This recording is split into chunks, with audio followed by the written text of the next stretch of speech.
right after finishing a meeting, I opened a forum and saw a warning post. The location tag was our company, the title read, "Red flag, what a cheap company. Anyone who joins is a total sucker. They can't even afford a decent coffee break." The photo attached showed the expensive coffee and 5-star desserts I had just asked my assistant to distribute to everyone. I frowned and tagged the entire group chat, asking if anyone had suggestions about the afternoon tea. A Gen Z intern who had just joined, Julian Hayes, instantly replied with a voice message, "Boss, no offense, but these assembly line desserts are full of trans fats. Nobody would eat them. A truly humane company hires a Michelin chef to cook and slice everything fresh on site. That's what real respect for employees looks like." I laughed in disbelief. Our company's daily coffee break budget was $30 per person, already considered top tier in the industry, so I replied, "Since it's impossible to satisfy everyone's taste, well, cancel afternoon tea from now on and convert the budget into cash for everyone instead." Less than 5 minutes later, that post was updated. Guys, can you believe this? I made a perfectly reasonable suggestion and the lame boss immediately cancelled the whole coffee break perk. This is the true face of corporate greed. Can't handle even a little bit of honesty. Chapter. The post was still gaining traction. The comment section underneath had already turned into a mess. This kind of boss just wants to save money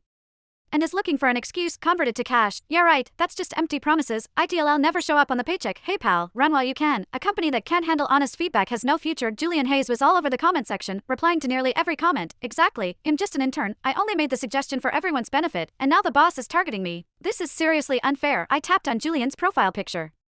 It was a heavily edited selfie with the caption, "Gen Z here to fix the workplace, fix the workplace." My ass. My name was Victor Shaw, the only son of the chairman of Shaw Group. I didn't want to join the family corporation right after graduation and be watched by all those old board members, so I took the pocket money my mother gave me and started this advertising and media company. My original idea had been simple: build a dream company where I felt comfortable working, and where the employees felt comfortable too. No clocking in, no attendance checks. I didn't even set performance targets. The daily coffee break came from a famous 5-star hotel. The coffee was freshly brewed Blue Mountain, and even the hand soap in the bathrooms was a premium brand. I thought that if I treated my employees well, they would return the same loyalty, but reality had slapped me hard across the face at that moment. Someone knocked on the office door. My assistant, Ian, walked in. He placed a glass of warm water beside my hand, his expression uneasy. "Mr. Shaw, the atmosphere outside isn't great. Everyone's talking about the coffee break being cancelled. Julian is stirring things up out there." Saying what?" I picked up the glass and took a sip. He said, "You got embarrassed and lashed out because you couldn't handle criticism." Ian carefully watched my expression. I let out a cold laugh. "Couldn't handle it. Fine. Then I'll play along with them." I picked up my phone and sent a message to the finance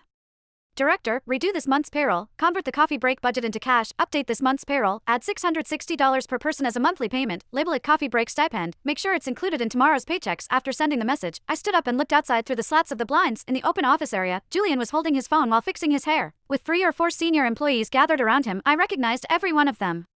One was Maggie from the design department. She had been here for 2 years. Her work was mediocre, but she was obedient. She had 2 kids at home, and I had personally approved an extra $400 each month as a childcare allowance. Another was Daniel from the copywriting team, 35 years old, divorced with a child. When he first came to me, his eyes were red as he begged for a job. I had softened and kept him, and I took care of him more than once since then.